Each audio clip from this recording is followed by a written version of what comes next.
because we are trying to get involved in anywhere where there's need of rescue of animals in need. Slowly, but we're getting somewhere. The mentality is slowly changing.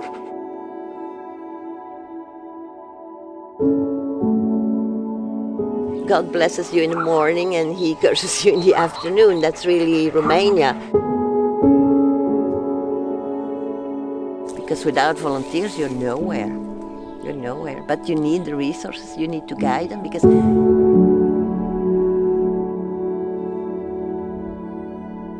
it's just to get to being known. If they don't know you're out there, how do you expect them to support you? So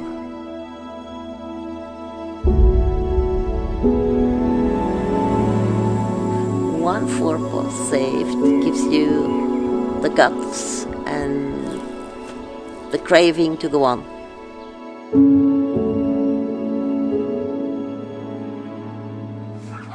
I'm Holvoet. I'm the founder of Laika Global Rescue. I've been running a shelter since 7 years in Romania. We built it ourselves. And Laika Global Rescue, we do actually quite a lot more, because we are trying to get involved in anywhere where there's need of rescue of animals in need. So Romania was priority one, because obviously here in this country, many people know it's a problem with the stray dogs. We have millions, literally millions of stray dogs. So we try to sterilize as many as possible, because that's the only structural solution to this problem. We run active adoption programs, but we can't send them all to other countries because the shelters are full there.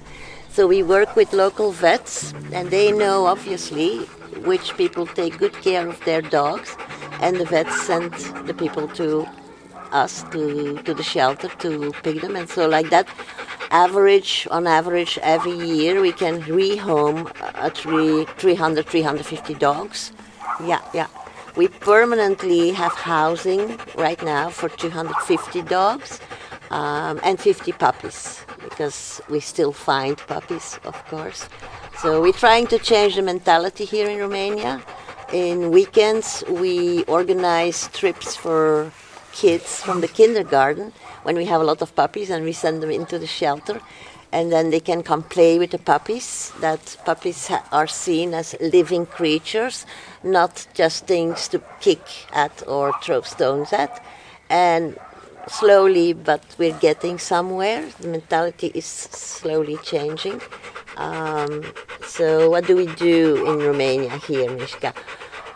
I'm not involved in the everyday running of the shelter. I have two keepers who feed them twice a day, give fresh water, very important in summer and winter. Winters are harsh here, it drops to -20. Summers go up to +43. So mainly what I do is really trying to see where help is needed, and pretty actual now. Was the situation in Ukraine, our neighbors. So the first week, Laika Global Rescue was immediately on the ground, and we have been evacuating from Lviv in the beginning, and later from red zones like Borispol, Korostan got hot, but like that there's military who do a lot more than us, but we evacuated over 200 animals into Romania and into Poland, pups and cats and adult dogs. So and we're still trying, but right now the situations at the border have changed. Actually, we're stuck with 47 dogs more to the west, but they come out of east bad zones. So we're trying to find a way around to get them legit over the border, but it's not easy. So but it's not only it's not like I'm sitting waiting for wars to help. Last summer in Belgium, I'm Belgian myself, by the way, half Belgian, half Canadian.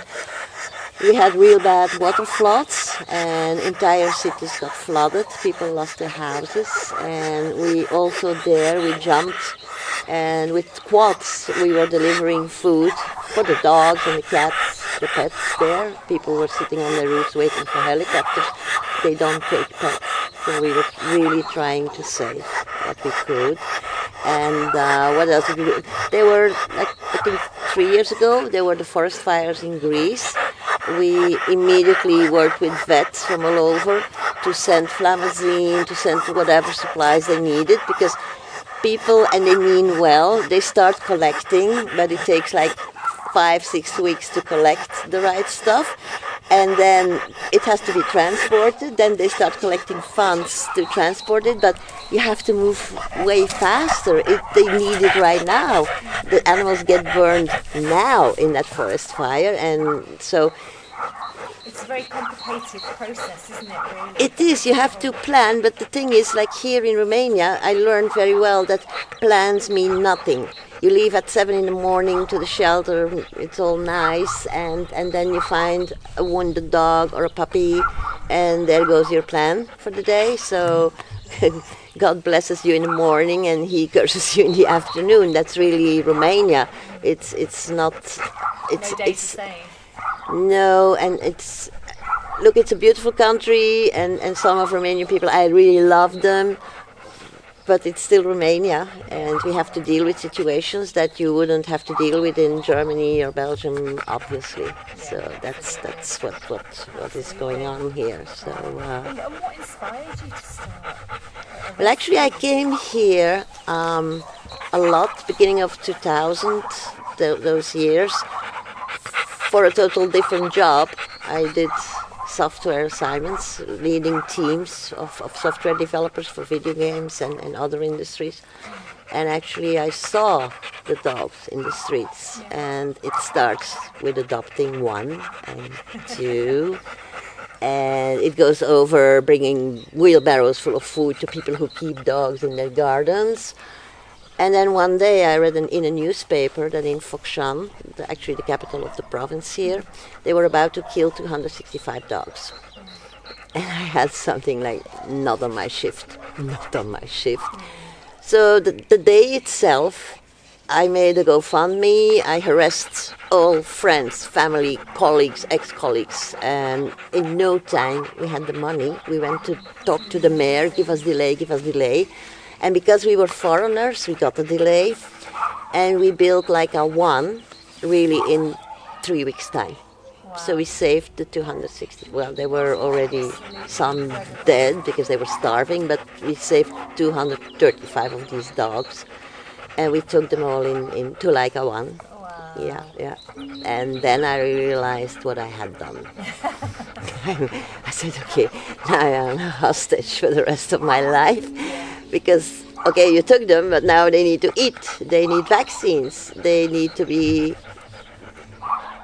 clean, they need to be sterilized, because in that shelter they were making their own puppies. You know, it was...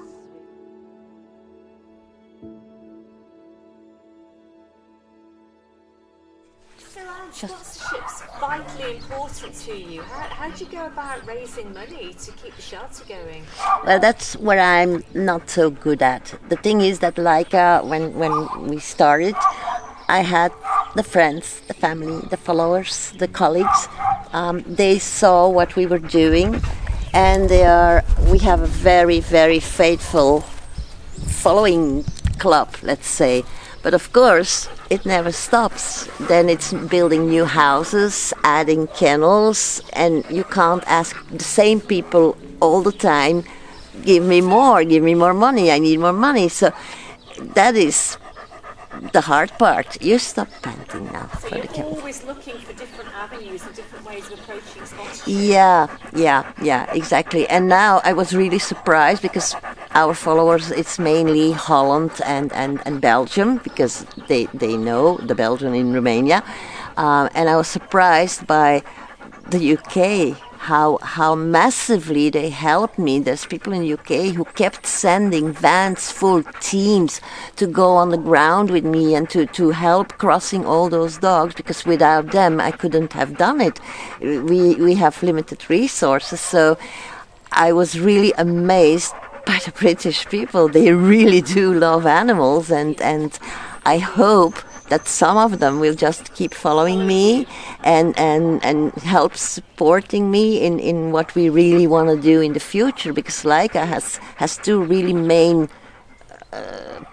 purposes or ambitions or goals, call it what you want.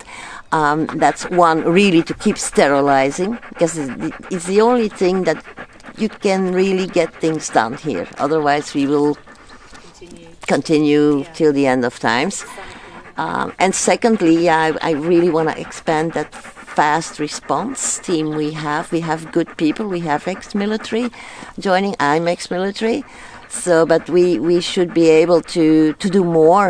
I mean, the climate is not improving. There's going to be more and more natural disasters. And we want to keep being the first on the ground. And yeah, And do you rely heavily on volunteers, or how does it work? We rely on volunteers. We have like a fixed team. I have my team, my mates, because I'm used to work with them, and we just look at each other and we know, even in any situation, you give them a Zodiac, they will manage in the water. Give me a helicopter, I manage in the air. I mean, we're trained to do this. We're all retired, but we're still there. And volunteers, volunteers are priceless.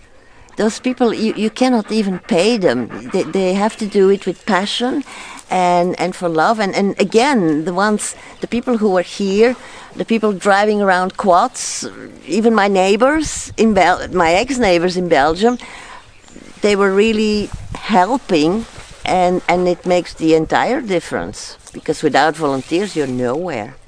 You're nowhere. But you need the resources, you need to guide them, because like now also when we were on the ground, we needed people at the border, we needed people at the supply points. So it's all a matter of making a chain of volunteers and to be able to rely on them, and that happened. It's not just about sponsorship, is it? It's about promotion, it's about marketing, it's about getting the name out there, really. Exactly, and exactly. promoting it Yeah. in any way that you can, relying on people to Yeah, do that for yeah, you. yeah. As well. It was the first time now with Ukraine, and it's really sad that you need a war to get there. But that two companies contacted me, and they decided to sponsor us. And one of them gave us an amount, and I was like, "Oh, I'm not used to get donations like this," Really? but it helped us.